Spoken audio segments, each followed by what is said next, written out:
Welcome into Outkick the Show. I am your fearless leader, Clay Travis. I hope all of you are having fantastic Thursdays, wherever you may be across this great country or this great land. We got a lot to get to here and a short amount of time. Just got back off the golf course, played 18 holes, did not shoot well, had a great time, but I've been a little bit out of pocket today.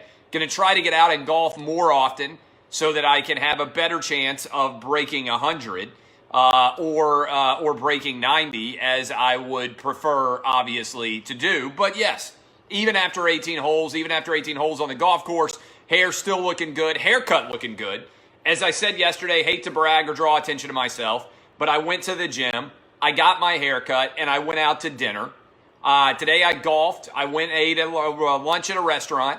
And I am now going to, as soon as I finish this show, I'm going to go hit the gym.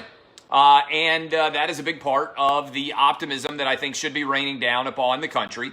I shot a 101, nice triple on 18 to avoid getting in under 100.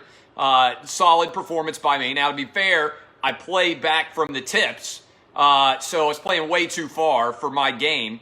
I lost 10 golf balls, and I shot a 101. So all in all, it's a really solid golf outing for me. Again, 10 lost golf balls.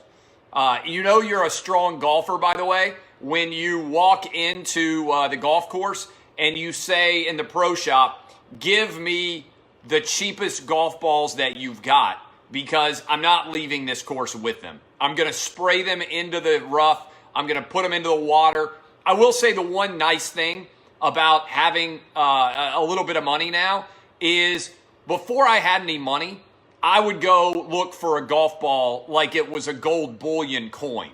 I would go, like, there's rattlesnakes everywhere, there's woods, there's poison ivy, poison oak. It's like you're walking into a jungle. There might have been a tiger in there for all I know, bears, lions, alligators. I'm looking for the golf ball. If it goes in grass now that's like above mid-shin, I'm like, screw it. Somebody else can go find that golf ball. I'm teeing up and getting another one. So it used to be I'm going in ticks. You know, you come out, you're covered in scratches and thorns and everything else for a golf ball. I don't do that anymore. I do not make that decision. The one adjustment to my golf game, other than the fact that I'm consistently awful, which is not an adjustment at all, is I'm not going into the woods or into the high grass after a golf ball. Used to be the guy who would walk around like I was going through a jungle with a machete. You know, you get in there with your pitching wedge and like you're just swiping branches out of the way every which way you go, and you find somebody else's golf ball. I used to find the rich guy's golf ball who didn't take the time to go look for it. Now I am the rich guy, giving back. It's like golf socialism. I am giving to the people. My golf balls go into the woods. Somebody else can find them, reclaim them, go play for it. All right? But anyway, I got 18 holes in. I hope that wherever you are able to play. Coronavirus continues to decline. The overall percentage of positive tests is on a massive decline. Yesterday, we hit an all-time high for number of tests. And I got to tell you this, and this is important out there when you actually start to break it down. When you look at the situation going on right now, we had 411,000, I believe it was, tests that we ran yesterday. The Washington Post is now reporting there aren't enough people asking for tests. In other words, we have hit max capacity, not because we've actually reached max capacity, but because we've run out of the number of people that are requesting tests. And so the overall percentage of positive tests yesterday was 5.2%, and we remain on a downward trajectory. Very positive. Details. City of Nashville has basically said we're opening back up. Nashville announced that on Monday, restaurant and retail is going to 75% capacity. They are even in Music City now going to allow restaurants to have musicians playing in them again. And they are working towards the ability of bars to be open, of amusement parks to be open, of all the different normal aspects of life we are rapidly returning to normalcy. Now, I live a little bit outside of Nashville in Franklin, a town called Franklin, which, if you know, Nashville is a little bit south of town. So I'm in a different county. So we already got our haircuts back open, everything else. But the rest of Nashville will be open starting very soon. So this is going to be a return to normalcy, and it's important to get a return to normalcy because we had 38 million people unemployed. The unemployment report today added another 2.4 million, I believe it was. Over 38 million people have lost their jobs. That's 1 in every 5 people who worked in America right now has lost their jobs. This experiment of the shutdown, of the lockdown, it needs to end right now. It needs to end everywhere. It needs to end in every state, maybe with the possible exception of New York City, which had a different outbreak level than everywhere else. But it is time to get back to normalcy sooner rather than later. And like I said, I'm living it, not just telling you to do it. Going out, getting my haircut, going out to restaurants, getting on an airplane this weekend for a long weekend to fly down to Florida with my wife to hang out over Memorial Day weekend at our beach place. And I am getting back into all normalcy. Played golf today, going to the gym as soon as I finish this. There are a lot of people that recognize it is now time to get back to work and try to erase the difficulties that have arisen. I talked about this yesterday. JP Morgan did a great study which effectively said that around the world and also anywhere in the United States, the shutdown hasn't changed the number of coronavirus cases. So there are probably a lot of reasons, I talked about that yesterday, why things are not changing and why the overall result is not as impactful as you might have thought it was going to be. There are a lot of different reasons, but again, back to normalcy. It's time to get back to work. It's time to retain as many of these jobs as we possibly can going forward. All right, there's several different things I want to hit.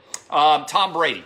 We talked the other day. I gave you the 5 people I would most like to see a documentary done in the style of The Last Dance with Michael Jordan. I said number 1 was Tiger Woods, number 2, Mike Tyson, number 3, Peyton Manning, number 4, Tom Brady, and number 5, Michael Phelps. Tom Brady is getting another documentary from ESPN.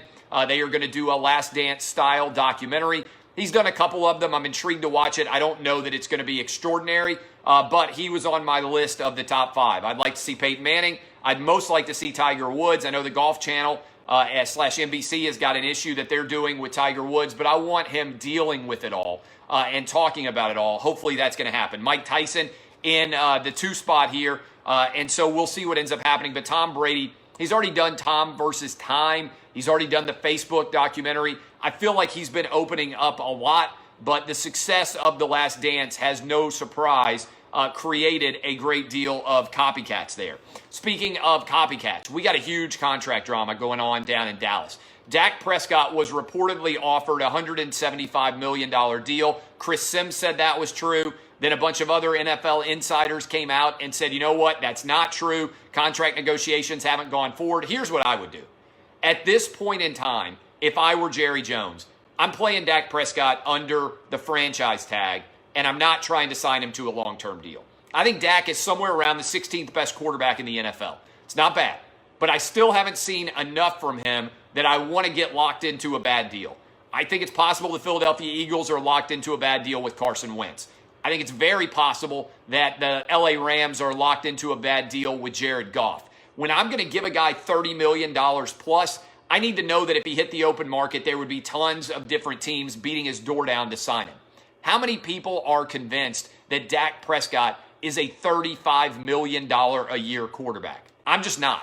I think there's a lot of inflation. I think that Patrick Mahomes is a $40 million a year quarterback. I think that Russell Wilson's a $35 million a year quarterback.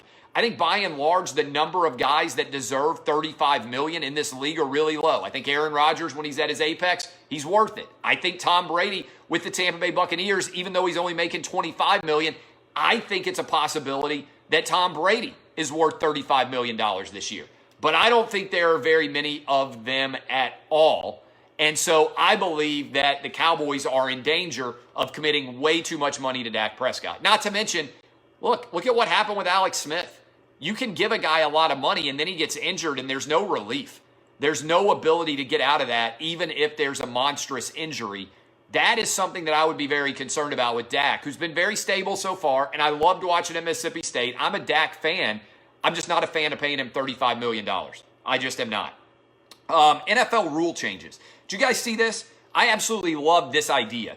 The NFL is proposing an interesting rule change, which would turn the onside kick into a one offensive play. You would have an option. Instead of an onside kick, which is recovered about 10.55% of the time, they would flip it, and you would have an option to run one offensive play from your own 25-yard line, and you would have to gain at least 15 yards. And if you did that, you would keep possession. That seems a lot cooler to me. Doesn't that seem like a cooler idea to you for a way to try to keep possession instead of the onside kick, which is down to a 10.5% recovery rate, which isn't very interesting and typically isn't that exciting of a play based on the way they line it up right now? The NFL is proposing, again, this is a proposed rule change, that you would have the opportunity, if you are down and after you score, to run one play from your own 25-yard line where you would have to gain at least 15 yards. So basically it's like a 4th and 15. And if you converted that 4th and 15, then you would get the opportunity to keep the ball. If you got it stopped by the opponent, then they would take over possession wherever they stop you. I love this idea. I think it's a good move by the NFL. I would encourage it if they have the opportunity to do so.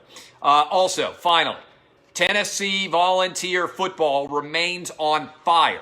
They have now gotten 9 4- or 5-star recruits, Jeremy Pruitt, on fire since April 26th. The University of Tennessee, which right now has the number 2 2021 recruiting class in the nation, has gotten 9 4- or 5-star recruits committed since April 26th. That is absolutely fantastic. Also, everybody out there, this is important. I should have gotten to this earlier. College football is playing this fall, and there are going to be a ton of teams with players on campus in June. Louisville has announced that their players are coming back. Wyoming came out and announced that their players are coming back. Ohio State has effectively announced that their players are coming back.